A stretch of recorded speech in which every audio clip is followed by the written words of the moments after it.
Hey, it's me, Chris. Are you looking for the perfect present for that special someone as we approach this holiday season? Well, I write and record personalized custom songs. They're a great, one-of-a-kind gift, and I'd love to write one for you. I have a few spots left, so don't sleep on this. Send an email to chrisdemakes@gmail.com for info. That's chrisdemakes@gmail.com. I look forward to helping you cap off 2024 with the perfect gift for that special someone.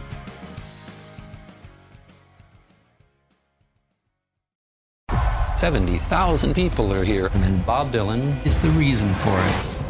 Inspired by the true story. If anyone is going to hold your attention on a stage, you have to kind of be a freak.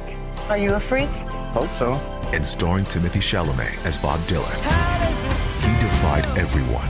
Turn it down! Play loud! To change everything. Make some noise, BD. Timothée Chalamet, Edward Norton, Elle Fanning, Monica Barbaro. A complete unknown. Only in theaters Christmas Day. Rated R. Under 17, not admitted without parent.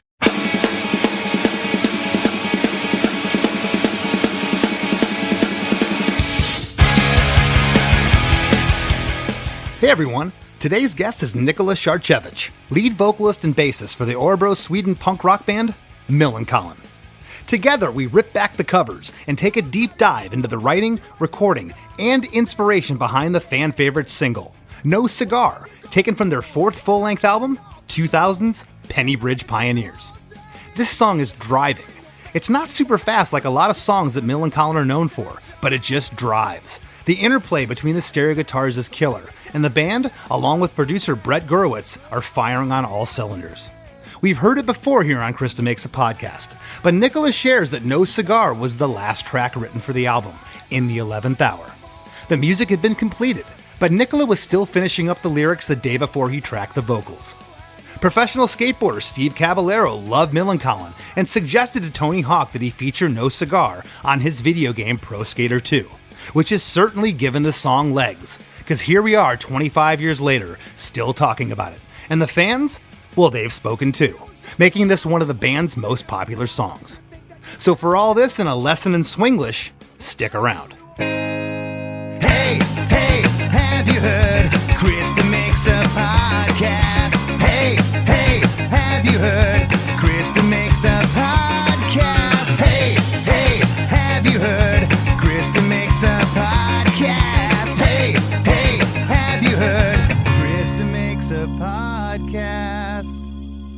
Nikola, how are you? I'm doing fine, thanks, here in Sweden. Yes, in Sweden, a beautiful, beautiful country. Absolutely love every time that Less Than Jake has ever been up there. Wonderful shows, wonderful people, and I just got a chance, the privilege of playing with Millencolin in Italy at the Bayfest. The good old Bayfest. The good old Bayfest. It was hot that day. If that's hot to Floridians, it's definitely hot to Swedes. Exactly. Yeah. To us, it's always crazy hot down there. That time, in Italy, August, everyone is on the beach too. So it's a good time to be there, even though maybe September is even more pleasant weather-wise. My band has had this issue before, and one of the bands off the top of my head is No Use for a Name. Another one was Strung Out, which we recently did a full U.S. tour with. But Millencolin, and I went and looked, it just seems like you guys were always on the opposite years from Less Than Jake, like Warped Tours. Yeah. And I know we've done stuff over the years, but it's surprising that we haven't done more, and I hope we can change that in the future. You guys did it in 97, or? We did half the tour in 1997, which that was your first year on the tour. Yeah, we did the full thing then. I want to talk about that because you guys started in October of 92, which is right around the time that my band started. Do you pronounce it Örebro, Sweden? Örebro. Okay. It's another tricky one. I don't know how well I'll be able to pronounce that. It is another tricky one. You started in 92. You released your debut album, Tiny Tunes, in 94. In 1995, you released Life on a Plate, which coincided with signing to Epitaph around that point. Then the band released a few more records, but it was the release of the album Penny Bridge Pioneers on February 22nd, 2000, which had more of a rock influence. It really kicked things up a notch for you guys. No Cigar is the first track on Penny Bridge Pioneers, and Brett Gurewitz from Bad Religion produced the album. So let's go up to like around 97. Yeah. And you're on this Warped Tour, because I know what it felt like being a band from the States and going over to England and having people there that wanted to see my band. And here you are from Sweden. What was that like, coming to America and having people that wanted to see your band? It was kind of weird, actually, in the beginning. I think the first time we played the States, the first show ever in the States was at Al's Bar down in downtown LA. Oh, geez. And this is maybe 90, is it 96? I believe it's a spring. And we, until that point, we only played mostly Sweden and then a few tours in around Europe. And I think we even went to Japan and Australia before the US tour. Anyways, going for us to the US was a bit weird, and we didn't know what to expect because we played this style of music that was you guys' sound. So we didn't know how people would take us, if they would be like, very skeptical, like, who are these guys, kids from Sweden trying to do our stuff. How was your English in the mid-90s? I don't know. I think fairly good. Okay. So you weren't so much intimidated by a language barrier. You were more intimidated by, hey, we're this band that plays this melodic punk rock, and we don't know how we're going to be treated. Yeah. But at that point, as you mentioned, we were already signed to Epitaph, and Brett came down to that show. I think Byron from Pennywise was there. And there was a bunch of people that we already knew who came down But the exception, we didn't know how people would accept us being from Sweden, but it was not a question at all. Like people said, okay, this is cool music, so it was not an issue. Right. So was this kind of like a dream of yours, though? I'm assuming you were fans of Bad Religion. Yeah. I mean, we had a few bands that the reason why we started the band because we had heard Bad Religion, NoFX, Pennywise, Lagwagon, Descendants, Operation Ivy. Those were like the 5 bands that we wanted to sound like. So it was kind of easy for us because we had this very strong vision about a certain sound. So we just try to do the best we could at sounding like that sound. Sure. And Epitaph, for all intents and purposes, I mean, they were the biggest indie label going. They were pretty much a major label at that point. What did your family and friends think? The little band that could from Sweden, all of a sudden, this guy from America is calling you a record label. That had to be exciting. I mean, for us, Brett was for us sort of the legend, mainly actually as a songwriter. I mean, we really admired his songwriting for Bad Religion. Like, I always thought that his songs were like Generator, Anesthesia, and those kind of songs. They were always, even though we had played punk rock for a few years, I guess, but we still couldn't figure out how those songs were written. Like, it was kind of some kind of mystery punk rock. Like, so we looked up to him a lot as a songwriter, and then of course that he, as a producer, he had produced most of these bands, NoFX, Pennywise, and so on, and Rancid. And then as he owned the label, so it was a really big thing to of course get signed to Epitaph, meet Brett, hang out with him, become a friend with him, and then also like later on. But I guess we'll get to that point when we decided to make Pennybridge Pioneers together with Brett. That was like for us like full circle. But then like friends and family, they hardly knew what we were doing. People in the Swedish scene, like the Burning Heart record company, I mean, they knew, and for all those bands was a big thing. But like family and friends who weren't into music, they couldn't really. Yeah, they didn't understand the magnitude of it. It was, I understand. Well, No Cigar was the 3rd single released from the album after Penguins and Polar Bears and Fox. It was the first track on the record. And No Cigar was also featured in Tony Hawk's Pro Skater 2. Yeah. And Less Than Jake was on Tony Hawk's Pro Skater 4. And I know what that did for our band. Yeah. It's amazing. I've talked to John Feldman from Goldfinger. They had a couple songs on Tony Hawk. And to be picked and be on that thing, that made you a legit band. And if the song was halfway decent, and in our case, it's now one of our biggest songs. All My Best Friends Are Metalheads. What was that like? What'd you see with that happening? Did you see fans finding out about your band strictly from the game? For sure. I mean, at the time, we got on that game thanks to Steve Caballero. Oh, cool. Awesome. Because we got to know him He was actually like a major Millencolin fan. I mean, before we started Millencolin, we were skaters. So we got into punk rock through skateboarding. So we knew about skateboarding, Tony Hawk, Steve Caballero, and that whole scene before punk rock. Basically, that's how we got into punk rock, through the skateboard scene. Did you meet Steve on the Warped Tour? Well, we met him before. We played a show, Slims, I believe, in San Francisco, and we didn't know who was coming to the show. Maybe the guys from Sam I Am showed up. We knew them before, but then our merch guy comes down just before the show. He comes into our dressing room. He's like, "Guys, you can't believe who's here." Like, what do you mean? Like who? I was like, Lance Mountain and Steve Caballero. It's insane. Like, oh man! And they bought all your T-shirts, all your CDs. And like, wow. And they want to meet you after the show. And I was like, wow. And then we met, both Steve and Lance, and especially Steve was a big fan actually. And then, so he talked to Tony. I don't think he was a character in the first game. Maybe I got it wrong, but when he got asked to be in the Tony Hawk Pro Skater 2, I think he mentioned that I would like to, have my character able to skate to Millencolin, and I think you should check out this band. Awesome. So he basically got us in the game, which of course, as you mentioned, like for all the bands who were on that soundtrack and in that game was a huge thing.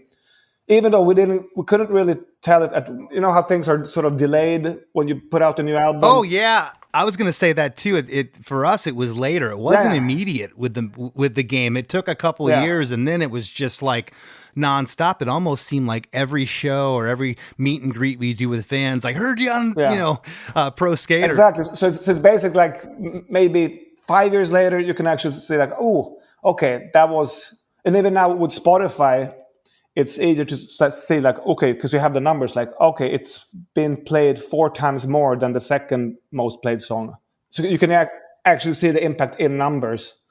But at that time, we just knew, of course, and we were grateful to be in the game, but we couldn't really tell. We didn't get the whole picture of how huge of an impact it was for the band. We didn't even have a No Cigar as a single, actually. We, as you mentioned, we had Penguins and Polar Bears as the first single, and then Fox. And then there wasn't really a third single. And when we were talking about singles, we were mentioning No Cigar, but at that time, the game wasn't out, I believe. So we didn't really push it with a single. I mean, which we could have done if we would have known the big impact of the game and so on. Well, and I have a question for you, okay? I mean, those 2 songs are great, Penguins and Polar Bears and Fox. What if those were on Pro Skater? Would we be talking about those songs now? Because that game was so big, and I often thought about that for us. If we would have had a different song, I'm assuming it would have been just, unless the song was a complete dud, it would have been just as powerful. Probably. It's an interesting question, and I guess we never know the answer to it. We'll never know. But you guys recorded at West Beach Recorders in Hollywood, and that's where all those classic Bad Religion records that you and I love were recorded. Over a 5-week span, you recorded July 28th, 99 to September 6th of 99. The record was engineered by Brett as well, along with Donnell Cameron, and assisted by Jay Gordon. And take us back. Do you remember writing No Cigar? Yes. What we did when we decided to make this album, it wasn't really a sort of an obvious choice to actually. We had been on a hiatus, actually. We took a break the summer before in 98, and we didn't really know if the band was actually going to continue. But then our record label manager, Peter from Burning Heart, he wanted us, of course, to make a new album. And he said that maybe Brett from Epitaph will be interested in producing your next album. And that was actually... that took away all the questions, like if we were going or not going to make a new album. Just like, okay, is he willing to produce it? Of course, okay. So that's how we decided to make it. And then half a year later, summertime, as you mentioned, we came in and we had... So Brett got all the songs on demos for the album before, except for No Cigar, because that song was written like after we sent him the demo. I don't know when we sent the demo, maybe in whatever, March, April... May, okay, before the summer. So that song we wrote as the last song, that and I guess the ballad. But even No Cigar was written as the last song, and based on a riff that Matthias, the guitarist, his riff, and as soon as I heard the riff, I don't know, I kind of figured out the 4 chords to sort of go over it in that key, and instantly I was so excited, like just hearing the chords. I could, it was so easy for me to just find a melody. That's usually how we would write songs at that time. We would go into the rehearsal room. Matthias would play the riff like very loud, in the room, and I would get sort of inspired by loudness and the actual riff, and I would just spontaneously come up with melodies to it. And usually I would hear the riff maybe the first time I hear it, that's when I would immediately go up to the mic and start singing something. And usually the first thing I would sort of come up with melody wise would be the melody that would stick and be the main melody. I hear that a lot on this show. It's the song that was written in the 11th hour. It was the last thing, and all of a sudden it becomes your signature song. I absolutely love that. The band has released 5 albums since Penny Bridge Pioneers, the most recent being 2019's SOS, and we'll talk about all that a little bit later. I want to jump into the song right now, Nikola, if we can. It's 2 minutes and 43 seconds of awesomeness. The intro is 4 bars of distant filtered drums and a lone guitar playing the song's signature riff. Drums are playing a snare roll, culminating with 2 hits simultaneously of the kick drum and open hi-hat. That brings in the whole band. The whole band's no longer filtered, the drums, but the drums are in along with bass guitar, stereo guitars, and that riff guitar panned off left for 8 bars. A pop on the snare takes us into verse 1.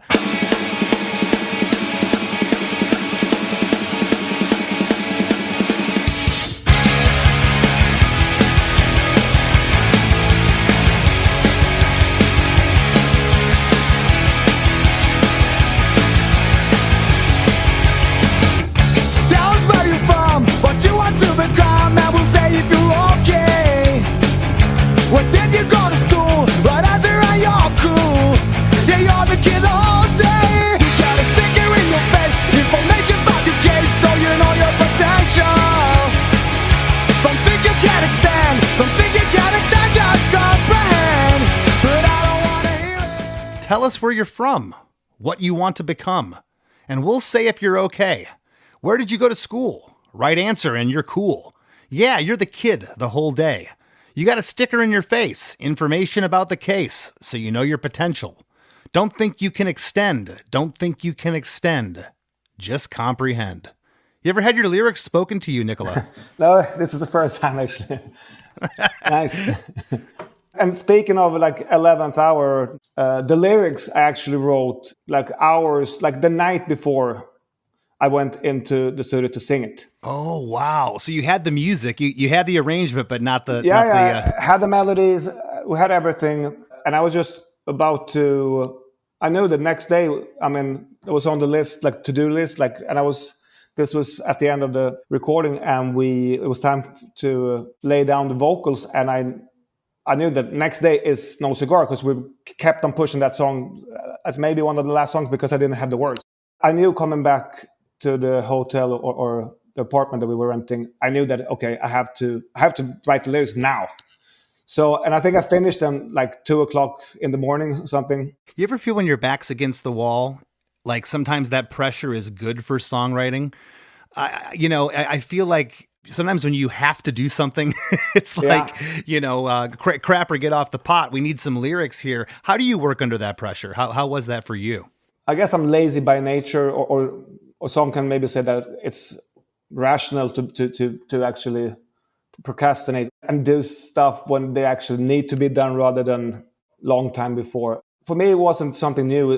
This was the 4th album that we recorded, and it was kind of the process that, a natural process. I would usually have maybe half of the lyrics written when we were enter the studio, and during the studio time, I would actually sit down. I think that's kind of normal. I think a lot of bands do that. They'll have the core of the song. Did you have the title No Cigar, or did that come through the lyrics? Because we get that title of the song one time in verse 2. Did the title come first, or did you have the lyrics first? The words and the title No Cigar, those words were not existing before. So we probably had some working title that I can't remember right now, but it was something different. And so that was just something that was in the lyrics when I wrote it. And I guess after the whole song was done, maybe we wanted to, of course, have a title for the song. And we just went, sometimes usually you would go for maybe some words in the chorus, or maybe the first line of the verse or whatever. Here's those second verse random words kind of, in a way.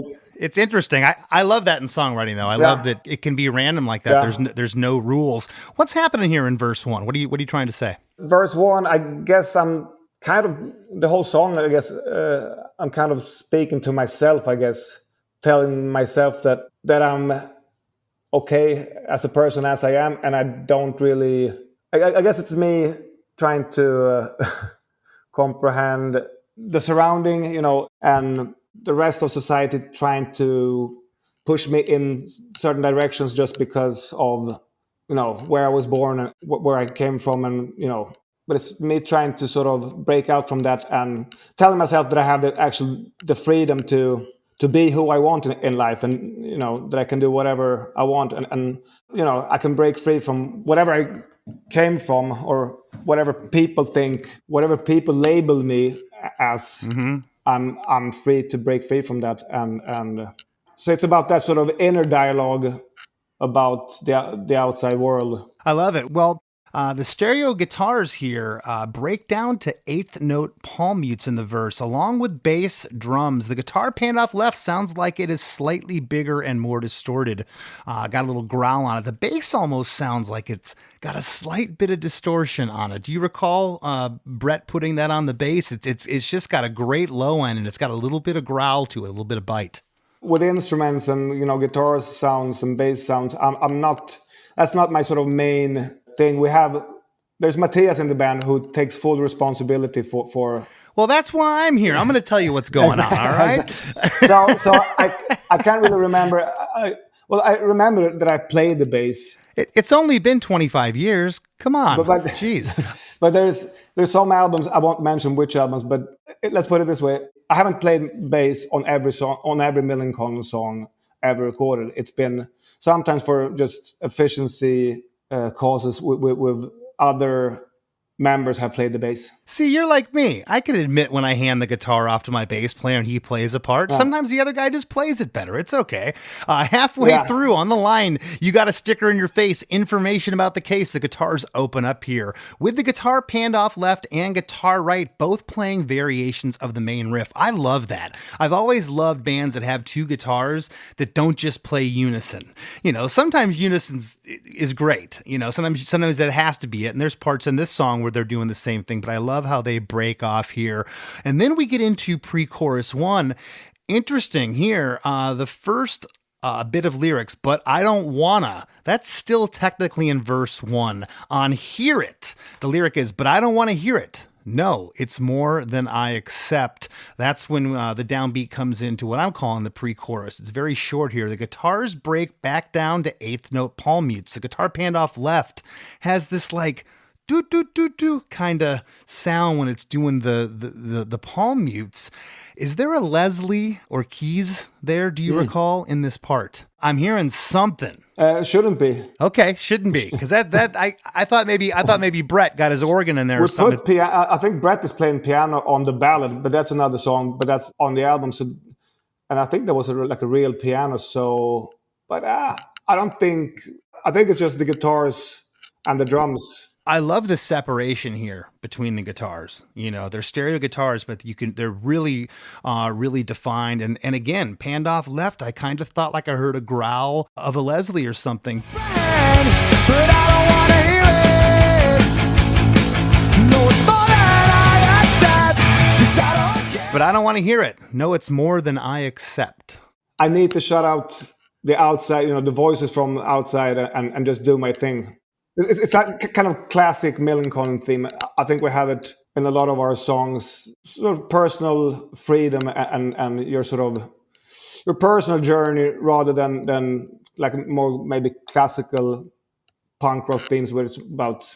But it's also it's like you being in modern society and your role in it and what you do with it. And coming right out of pre-chorus 1, we're into chorus 1.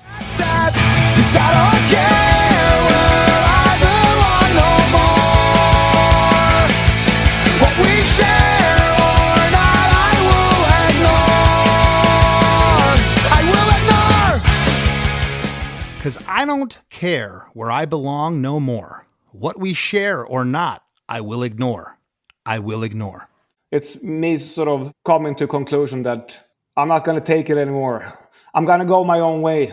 Did Brett talk to you at all? This is interesting, and I know that English is your second language. Yeah. Because I don't care where I belong anymore. Yeah. You say no more. Yeah. And in rock and roll, there's, as you know, there's no rules. But did Brett ever talk to you about that? You know, what about anymore? Or did he like the way that that's what you were feeling and that's what came out? Because sometimes the integrity of what the artist is projecting is more important than it being phonetically correct. Exactly. And I think in this case, maybe we can go through it and see if I'm correct. Or grammatically correct, I should say. I think it's about like the timing with the sounds, because no more is just no more, and to fit in anymore, that's 3. There's 3 syllables and the other one is 2, and in this case we need a word that's 2 syllables. It's probably that rather than I don't care where I belong anymore. I mean, I couldn't say that really. So the only word that fits in is no more. But he probably, even like Swedish producers would tell me, like, not on this album but on other albums, they would come in and this sounds a little bit swinglish, as we say. Swinglish. Well, now, if English wasn't your second language, I probably wouldn't even have brought this up to another songwriter. Exactly. I just was curious.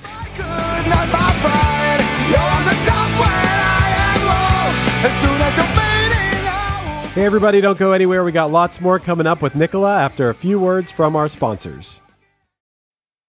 This episode is brought to you by Amazon. The holidays are here, and you know what that means. It's time to get your friends and family the gifts they deserve. Take the stress out of shopping with Amazon's great deals and low prices on a huge range of items from toys to tech and much more. Whoever you're gifting for, Amazon has great prices on everything you need this holiday season. Shop Amazon for all your gifting needs. My dad works in B2B marketing. He came by my school for career day and said he was a big ROAS man. Then he told everyone how much he loved calculating his return on ad spend. My friends still laugh at me to this day. Not everyone gets B2B, but with LinkedIn, you'll be able to reach people who do. Get a $100 credit on your next ad campaign. Go to linkedin.com/campaign to claim your credit. That's linkedin.com/campaign. Terms and conditions apply. LinkedIn, the place to be, to be. Behind the delivery trucks that keep your life stocked, thousands of employees at BP go to work every day. People bringing a new offshore production platform online. People making our refineries capable of more, like making renewable diesel from agricultural waste. People trading and shipping fuels to our customers. And people helping truckers fill up and get maintenance at our convenient locations. They're part of the more than 300,000 jobs BP supports across the country. Learn more at bp.com/investing in America. Hey friends, have you been loving Chris DeMakes a Podcast? Well, spread the love by leaving a 5-star review on Apple Podcasts and Spotify. Don't hesitate to share what you enjoy about the show in an actual written review on Apple Podcasts. Not only does it help more people discover us, but we often read reviews in the wrap segment of the show. It's a quick, cost-free way to support us and takes just a minute of your time. Your reviews mean the world to us and help us keep the podcast thriving. Thank you for being a listener, and thank you for being a friend.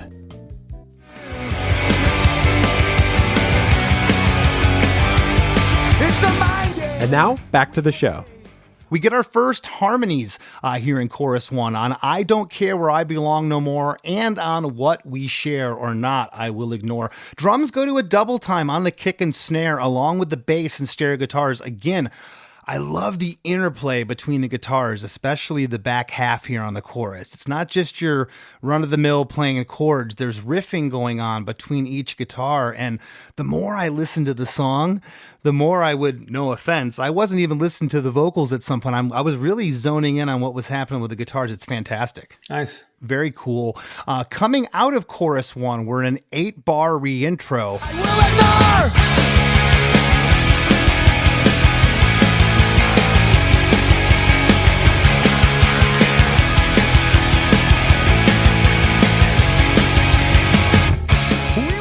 Man, this part is so fun. It's dark but poppy. And sign me up. I love dark and poppy. Yeah, you know, yeah. it's got tension to this riff, but it's uplifting at the same time. Absolutely love it.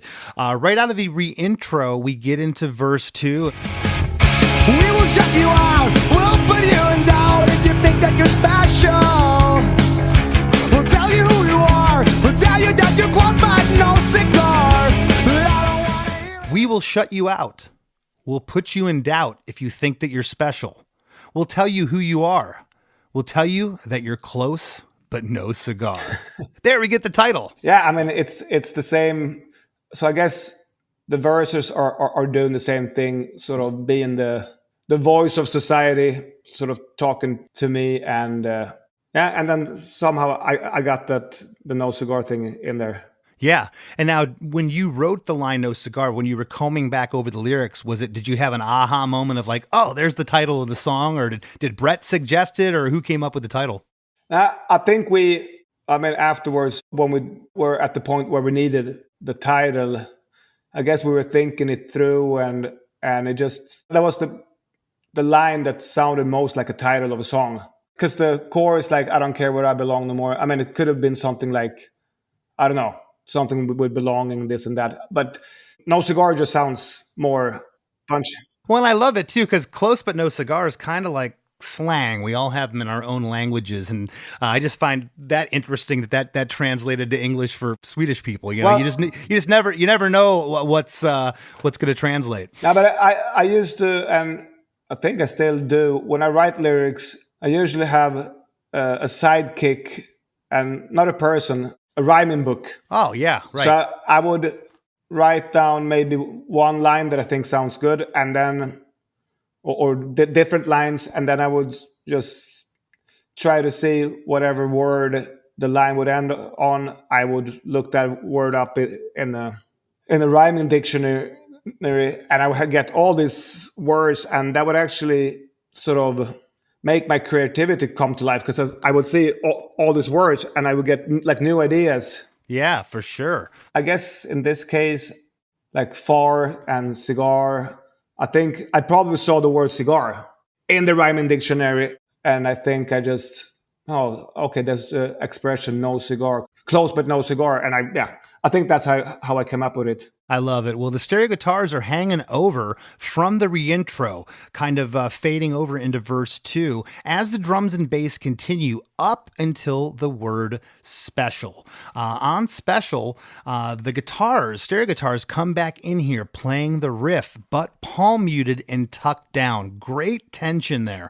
Absolutely love it. And because that back half is tucked down here in verse 2, which it wasn't on verse 1, it was wide open there, we now tuck down for pre-chorus 2. The lyric again, but I don't want to hear it. And we get a filtered call and response backing vocal panned off right, saying, I don't want to hear it. No, it's more than I accept.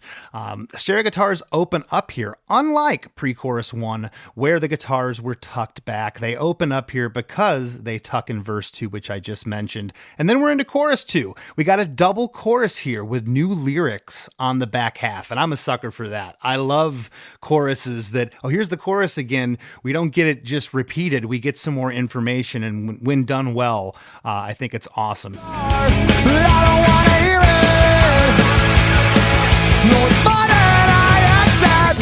'Cause I don't care where I belong no more. What we share or that I will ignore. And I won't waste my time fitting in. 'Cause I don't think good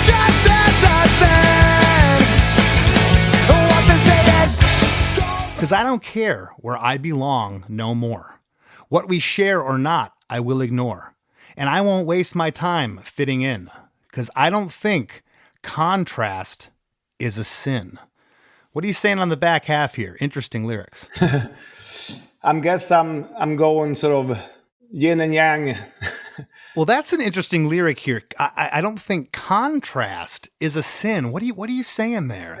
I guess I'm saying that this whole world is what it's about. It's about, I mean, that's how it's built on yin and yang and sort of good and evil and or bass and treble and ones and zeros. But isn't it cool though? I'm asking you because that's what we do here, and I'm curious of that lyric. But if I never got an explanation for it, it's still an awesome lyric. It's sometimes things just sing and they look on paper. It looks cool. Contrast is a sin. That's interesting. Yeah, and I think the process of getting to that was probably seeing the word sin in the rhyming dictionary, and then I somehow sort of made sense of it. You're kind of making me feel like if Millencolin, if you didn't have a rhyming dictionary, we might not be here right now. For sure. I love it. Well, on the second half here, great vocal reach on Won't. You really go up there. And that's the sort of a little hook to get into the next part. I wanted to talk to you about that hook. Was that something that you felt, or did Brett tell you to reach there? Do you remember? No, that was just, I think I had that written like when we wrote the song, like when we do like the double chorus, that I would make something different to go, like to push it even more, to make it a little bit. You want to talk about goosebumps when that part comes on, and I want to hear it again. You only get it twice in the song. You get it in the next chorus, and I'm sitting, and as a listener, I'm going, man, it's so good. But I've said this before; it makes you want to rewind it and listen to it again, which is the greatest thing. The drums are still playing double time here, but the guitar panned off left is playing staccato, punchy chords with the drums, and the guitar off right has splintered, playing like a lead thing that morphs into octaves there. Let's talk about those staccato punches. You know what I'm talking about? Dun, dun, dun. It's going with the double time of the band. The guitar left's doing that, but not right. I love it. I love what is going on there rhythmically. Maybe we got it from NoFX that the guitars are panned out and they would do different things. I'm not sure, but we were always two guitarist band, more or less. They always try to not just play along the chorus, but do things on guitar, because the influences that we had, they did those kind of things. There's one thing that we missed that I want to ask you, like the second pre-chorus. You were talking about the filtered voice that answers, "I don't want to hear it." Yeah. Can you guess whose voice that is?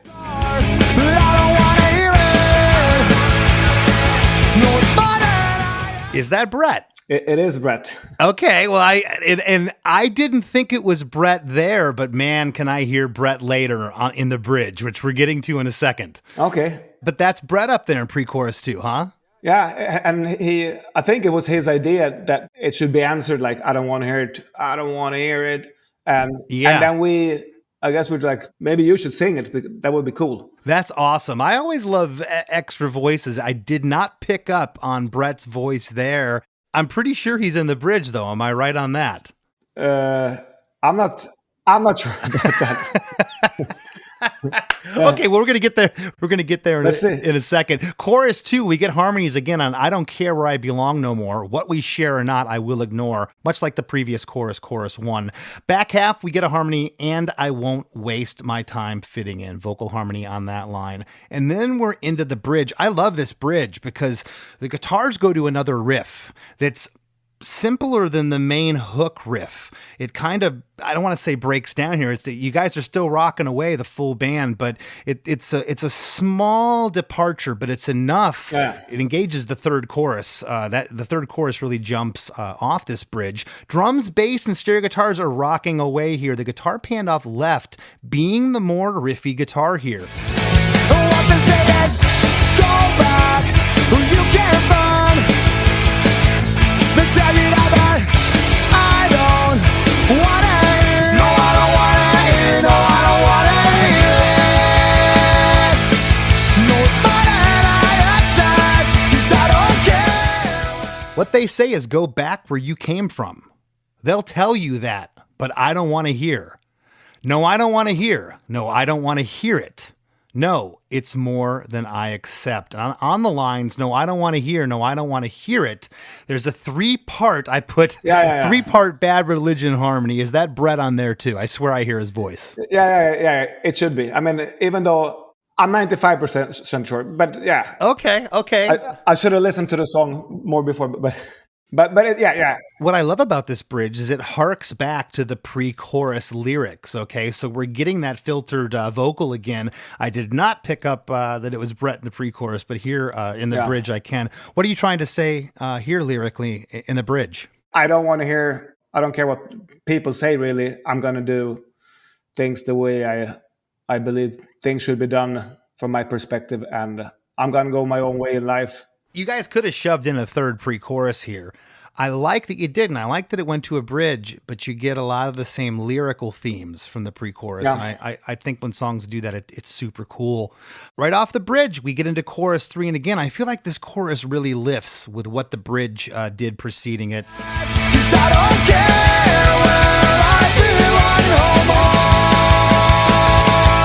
What we share or not, I will ignore. And I won't waste my time fitting in. 'Cause I don't think God just is a sin. No, it's not a sin. Again, we get a full chorus, same overall instrumentation, lyrics, vocals, and harmony placement here in chorus 3 as chorus 2. But we get one more lyric at the end. After you say, 'cause I don't think contrast is a sin, you say, no, it's not a sin. And then we go into a 2-bar outro tag of that simple 3-note riff from the bridge. It comes back there for just 2 bars, and then the band abruptly ends. I love that little bridge riff comes back there for 2 bars, and man, I want to hear it more. I'm like, man, I could go for another round of this, but I love that it ends abruptly. That's Matthias. I mean, he would be very focused on doing those kind of smart things, good to listen to parts that would make sense, and small things, hooks that would come back, and so that's a typical Matthias idea. Well, my listeners know I call it the car test, but leading up to anybody I have on here as a guest, I'll listen to the song in my car, cranked up. I know how my system sounds. 25 years later, this song sounds killer. It sounds awesome. Thank you. Congratulations on your continued success. And what do you guys got coming up? What's up next for Millencolin? We will continue playing live 2025. The spring of 2025 is sort of a bit unclear yet, but we'll probably do something in Europe, maybe something South America. Let's see. By the time this goes on air, it might already be official what we're going to do. But we'll do like European festivals next summer, 2025, and then let's see. I mean, it's been a while since we recorded music together. Last album was recorded pre-COVID, so it's kind of a long time ago, and let's see. Awesome, man. Well, hey, thank you so much for giving us your time, and hope to see you guys on the road sooner than later. For sure. Let's see if we can do something together.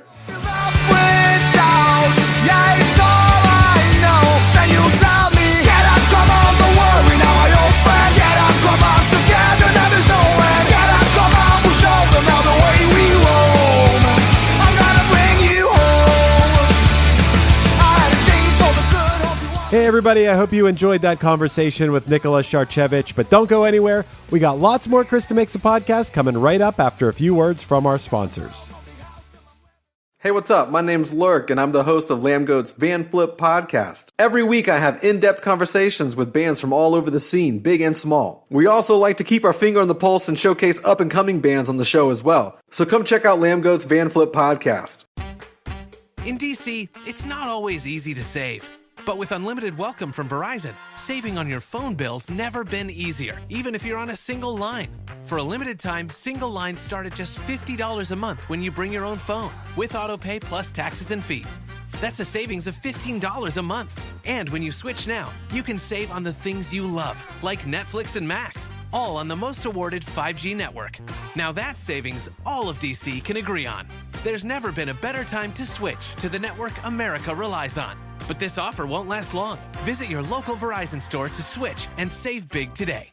$180 BYOD promo credit and $360 local promo credit applied over 36 months. For new customers with one new line with your own 4G or 5G phone on unlimited welcome plan required. Additional terms apply. Auto pay and paper-free billing required. In times of congestion, unlimited 5G and 4G LTE may be temporarily slower than other traffic. Domestic data roaming at 2G speeds. $10 a month for each MyPlan perk. Additional terms and conditions apply per perk. Hey everyone, this is Tuck from Fit for a King, an off-road minivan. Every week I bring you fun interviews alongside your favorite metalcore entertainers with my new podcast, Get Tucked. Join me every Monday with bands like Counterparts, Crystal Lake, like Moths to Flames, and many more. We play unsigned and undiscovered bands, deep dive into each artist's history, and of course provide the greatest breakdowns in current metalcore. Tune in to Get Tucked every Monday, out now through Sound Talent Media. Hey there, Krista Makes a Podcast listeners. Ready to take your podcast experience to the next level? By signing up for the supporting cast at KristaMakes.com, you not only ensure the continued production of our show, but also unlock exclusive perks. Subscribers receive a weekly bonus episode of our other podcast, The After Party, co-hosted by Chris Fafalius and myself. Many fans rave that The After Party is just as enjoyable as the main show. And with close to 200 music-centric episodes in the archive, there's a treasure trove of entertainment awaiting you. Thank you for tuning in and for your support in keeping the podcast going strong. Join us at KristaMakes.com and let's keep the fun conversations going. As we near the end of the show, here's a band you might not know. Welcome to this week's Band You Might Not Know. If you'd like your band to be considered for Krista Makes a Podcast, email your best song via MP3 only and a short bio to bandyoumightnotknow@gmail.com. This week's featured artist is Surrender the Ghost, a 5-piece rock band from Columbus, Ohio, featuring Ricky Gonzalez on vocals, Matthew Ellis and Tony Chafin on guitars, Brandon Eldridge on bass, and Mark Johnson on drums. The band didn't send too much in way of a bio, but I can tell you one thing. They definitely love to drink. Heavily. They're from Columbus. Here's a snippet of their song, We Don't Do Pity.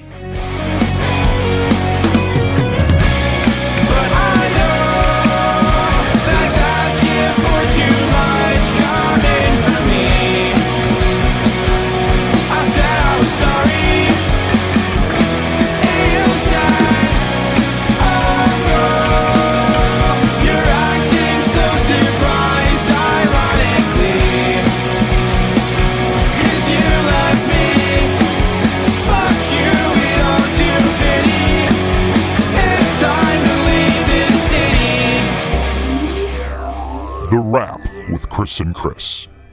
So, Chris, when we do the rap segment, I feel like I'm always saying to you, that was an awesome episode. But I do think that was an awesome episode. Once again, I said to you, and I told Nikola this too before you started rolling, that I've been a Millencolin fan since Life on a Plate.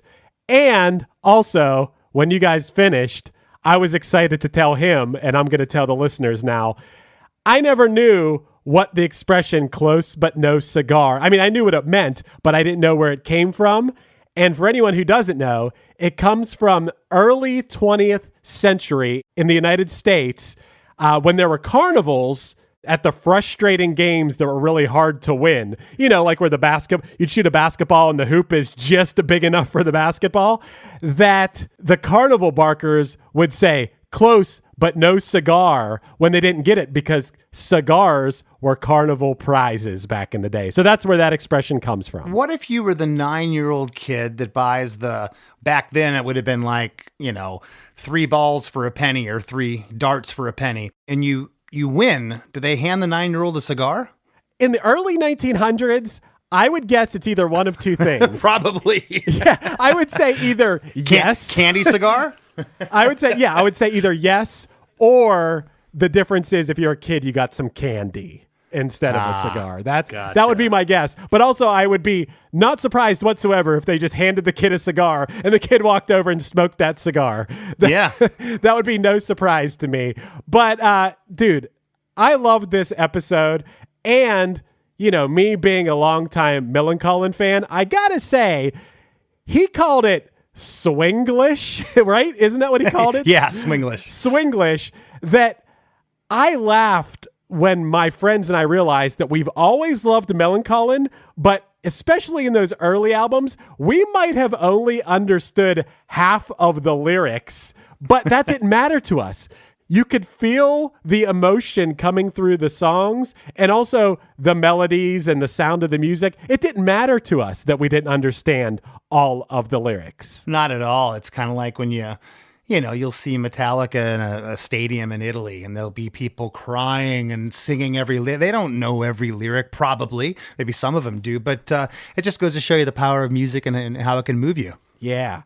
Chris, have you ever picked up a rhyming dictionary when you were working on lyrics? I have. I've used the thesaurus back in the day. Now everything's online. You just Google it all the time because as Nikola said, a lot of times people are just looking for one word to rhyme, but that's not just what you use it for. You use it to open up other ideas to be like, ooh, I was looking for this word, but this word is actually better, or this word means something different than the other word and it fits better. So I thought that was really cool that you brought that up. It made me think of, do you remember that Jets to Brazil album, Orange Rhyming Dictionary? Yeah. It made me think of past Chris DeMakes, a podcast guest, Blake Schwarzenbaugh. When anyone says rhyming dictionary, I always think about that album.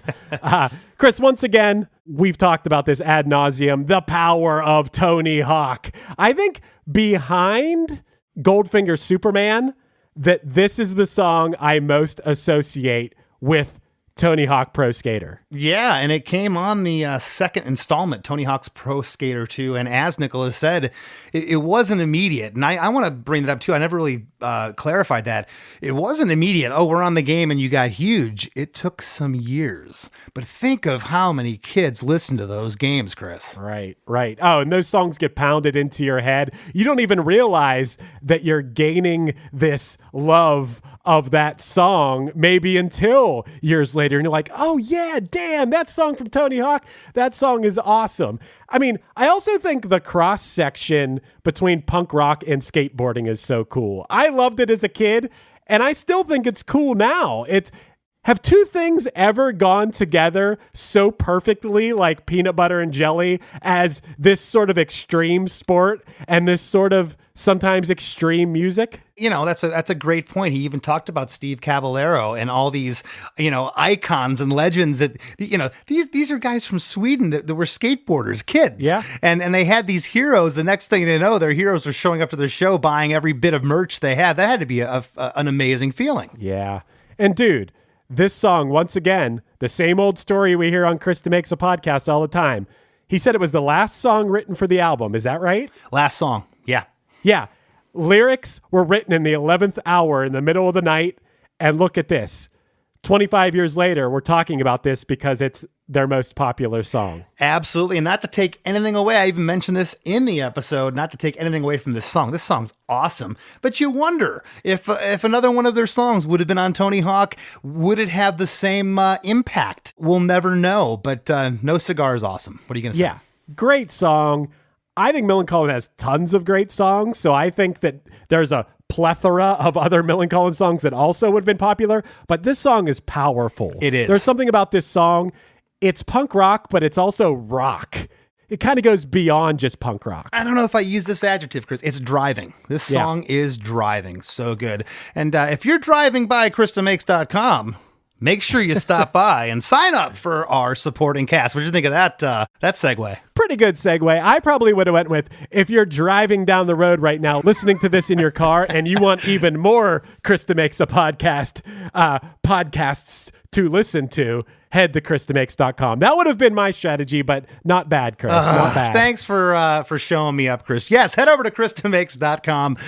Sign up for a supporting cast where you get bonus episodes of the after party where Chris and I will talk at you even more. People seem to love it. Some people even say they like the after party more than this main show. I can't believe that, but they do. They do. And if you haven't already, please head over to Apple and leave us a 5-star review on Apple Podcasts. We love it, and I'm sure Chris has one ready to go. He's going to read you right now. Chris, I got one here from a listener that goes by the username Sayo Hat. who gave us 5 stars and wrote, "Best music podcast." And also wrote, "I started listening because I love Less Than Jake, and I grew to seriously appreciate this show because of how Chris breaks down the lyrics of each song, talking to band members or songwriters about the stories of how the songs came to be. So well done and fascinating to hear from all of these artists. You can tell both Chris's love what they're doing, and each show just keeps getting better. You feel like you're in the audience having fun with them. One of my favorite podcasts of all time." That's an awesome review. I love that they say you feel like you're in the audience having fun with them, because that's how I feel about the podcast that I love. So thank you so much to Sayo Hat for that kind review. That's right, Sayo Hat, thank you very much, and keep those reviews coming. You never know who's going to stumble across one and want to check out the show, and it's you, the listeners, that keep this train on the tracks week to week. So thank you so much, and I want to thank this week's guest, Nikola Šarčević, for sitting in with us, and we'll see you next week. Welcome to us talking about our podcast for a minute. What's the name of that podcast? That's Axe to Grind, and right now you're going to be getting a little taste of it, right down to the shaky microphone and all. And my name's Bob. And my name's Patrick, and usually we're joined by Tom. Tom's the best. Tom has a real grown-up job that requires him to be at work, but we talk about decidedly not so grown-up things like hardcore music and things that people that like hardcore music tend to like. So that could be the latest shows, revisiting classic material, talking about the new classics, all the little dorm room nonsense that you imagine from niche music podcasts that you either love, want to love, or hate. Yeah, imagine all the emotions that you have towards a genre that has impacted your life, and then condense them down to an hour to 2 hours a week. So triangulate your speakers, think about jumping off the bed, singing along, dancing like an idiot, and listen to Axe to Grind podcast. Hi, this is Chad Nicefield. And this is Justin Press. We're the host of Making Waves, the Shiprock podcast, a part of the Sound Talent Media Podcast Network. We're inviting you to sail away with us on an epic journey in musical enlightenment. Every week, we bring you only the best artists in rock music and discuss everything from the cruise, to the stage, to the saga of being a professional recording artist. We'll have lots of special guests along the way, so tune in every week. Your stateroom is available every Monday morning, so welcome aboard.